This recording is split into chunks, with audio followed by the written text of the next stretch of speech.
Wabarakatuh.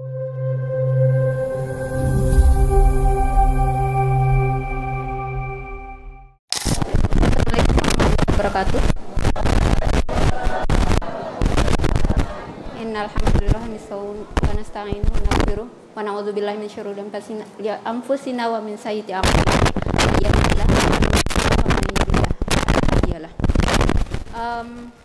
Pertama-tama saya ingin menyampaikan terima kasih kepada Bapak Pimpinan Madrasah Alam Sayang Ibu Dr. Andes Jamaluddin Dr. Jamaluddin Abdullah MED, kemudian Ibu Pimpinan atau Ibu Direktur Madrasah Alam Sayang Ibu Dr. Imi Suci Rohyani MSI. Selanjutnya kepada Ibu dan Bapak Kepala Sekolah Madrasah Alam Sayang Ibu serta guru-guru dan staf Madrasah Alam Sayang Ibu. Oke, tidak lupa sebelumnya harusnya saya menyampaikan sebelumnya rasa syukur kepada Allah Subhanahu wa taala yang telah memberikan kita nikmat kesehatan dan kesempatan sehingga kita dapat berkumpul di majelis ini. Oke, berdirinya saya di sini untuk sedikit mampu membuat sarang dengan fungsi yang misalnya kayak gini, fungsinya sebagai jalur ventilasi atau ruang ventilasi. Kalau manusia seperti jendela, ventilasi atau pintu. Lalu ada ruang untuk berkembang biak khusus untuk ratu dan pejantannya. Lalu ada ruang untuk perkembang biakan. Jadi telur-telur yang sudah dihasilkan oleh ratu disimpan di satu ruang yang nantinya dalam ruang itu tidak hewan lain atau serangga lain tidak akan mengkonsumsi telur-telur yang sudah ada. Selanjutnya yang lebih masya Allahnya lagi, mereka mampu membangun ruang yang berfungsi ketika musim dingin dan musim kemarau. Coba kita, kalau misalnya orang yang tidak begitu peduli dengan hal itu, mungkin atau karena kita manusia yang mampu berpikir, jadi mungkin kita tidak bisa membangun ruang, kemampuan ekonomi kita tidak mampu membuang ruang untuk musim kemarau dan musim dingin. Tapi kita mampu menggunakan teknologi yang ada, atau kita mampu berusaha untuk menyesuaikan diri kita dengan kebutuhan yang kita butuhkan. Tidak perlu membangun rumah yang sangat besar atau sangat megah. Nah, selain dari segi arsitekturnya sendiri, hewan rayap ini yang pelajaran yang bisa kita ambil dari hewan rayap yang paling utama adalah harus menjadi makhluk yang bermanfaat. Kenapa saya bilang makhluk bukan manusia? Ada yang tahu, ada yang terpikirkan. Karena kalau sebagai makhluk itu dia terlepas dari rasnya, terlepas dari gendernya, terlepas dari sukunya, nasionalismenya, atau bahkan spesies, dia itu bermanfaat bagi semua yang ada di bumi. Kenapa? Rayap ini sebagaimana kita tahu, dia memakan kayu.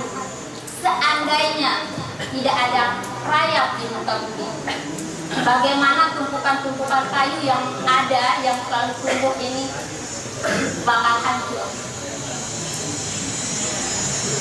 Oke, mungkin bisa hancur dengan cara maaf dibakar. Di situ cara yang paling mudah. Tapi setelah dibakar, apakah kita dapat manfaat selanjutnya dari pembakaran? Tidak kan?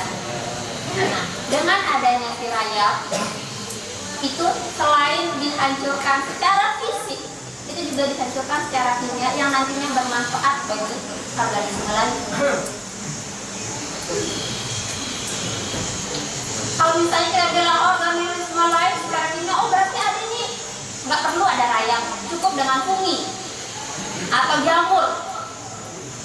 Benar, Bumi atau jamur itu bisa mengkonsumsi, menguraikan kayu. Tapi perlu dicatat, bumi itu biasanya tumbuh di tempat-tempat yang teduh, tempat yang lembab. Bagaimana dengan kondisi yang panas ini? Siapa yang akan mengurai si kayu? Apakah kita manusia yang notabene adalah pemakan segala mau mengkonsumsi kayu? Walaupun memang pada hakikatnya kita mengkonsumsi kayu dalam arti seperti apa? Bambu, benar. Tapi itu kan yang notabene masih lemah. Ketika dia sudah berumur atau cukup umur keras, itu kan karena ada namanya senyawa lignin. Apa iya kita bakal makan itu kayu untuk mengurangi kayu yang tumpukan kayu yang ada di pinggir jalan atau yang di pojokan madrasah misalnya?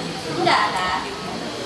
Jadi jangan hanya berpendapat bahwa rayap itu adalah hewan yang merugikan karena dia merusakin furniture nih, kursi saya hancur, asrama saya rusak gara-gara si rayap. Enggak gitu juga. Nah, dengan adanya si rayap yang saya bilang, dia bermanfaat bagi semua makhluk di dunia. Mereka makan, bisa melakukan si lignin itu, dan bahkan ketika mereka mati pun dia tetap bermanfaat. Kenapa seperti itu? Karena di dalam pencernaan rayap terdapat bakteri. Bakteri itu bersifat namanya bakteri lignin seleulitis yang mengurai lignin pada kayu. Jadi begitu mereka mati, bukan cuma badannya sebagai halang untuk tanah, tapi melepaskan bakteri itu yang nantinya akan berguna juga. Jadi manusia kita yang punya akal, yang umurnya juga lama, ya bisa ya, walaupun lebih lama dibanding rayap, yang notabene rayap itu umurnya untuk yang pekerja dan tentara sekitar 2 tahun, sedangkan ratu bisa 5-20 tahun. Dengan cara berpikir kita, harusnya kita menjadi makhluk yang mungkin harusnya menjadi makhluk yang lebih bermanfaat dibanding rayap. Caranya seperti apa? Itu satu, berbuat baik. Berbuat baiknya macam apa? Bisa dengan banyak cara. Jadi mungkin manfaat kita itu tidak secara langsung ke banyak orang keturunan kita, tidak. Tapi misalnya si A berbuat baik kepada si B, nanti si A ini mati. Tapi amalnya yang apa yang diajarkan kepada si B atau kebaikan apa yang diajarkan kepada si B akan turun kepada si C, D, E dan seterusnya. Jadi itulah saya bilang kenapa kita belajar dari rayap. Oke. Selanjutnya satu hal lagi yang saya terlupa itu karena rayap itu adalah hewan yang penglihatannya terbatas, tapi dia mampu menggunakan semua sensor tubuhnya, sensor peraba, getar atau peraba atau getar. Selanjutnya ada sensor penciuman, mereka sensitif terhadap senyawa kimianya. Serta satu lagi tentang suhu, sensor suhu. Jadi sebegitu mereka sudah dari awal diciptakan punya keterbatasan. Tapi bukan gara-gara keterbatasan itu lantas mereka tidak melakukan apa-apa.